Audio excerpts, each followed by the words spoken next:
Guys අද අපේ gym එන අය බයිසෙප් ට්‍රේනින් කරනකොට කරන පොඩි වැරැද්දක් ගැන කතා කරන්න තමයි යන්නේ. මේවා මේ බේසික් දේවල් ඒ වුණාට ගොඩක් අය අලුත් අය පරණ අය දෙගොල්ලම පොඩ්ඩක් වැරදියට කරනවා මේක ටික කාලයක් යනකොට.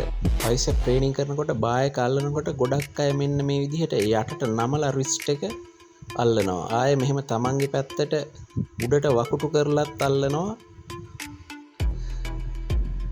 මේ ක්‍රම දෙකම වැරදි. යටට නමලා ගොඩාක් යටට නමලා තියලා අල්ලගන්නෙත් නෑ. සාමාන්‍ය උඩට කරකවලා තියලා අල්ලගන්නෙත් නෑ. කෙලින් ස්ට්‍රේට් ග්‍රිප් එකක් තමයි තියාගන්න ඕන නැචරලි.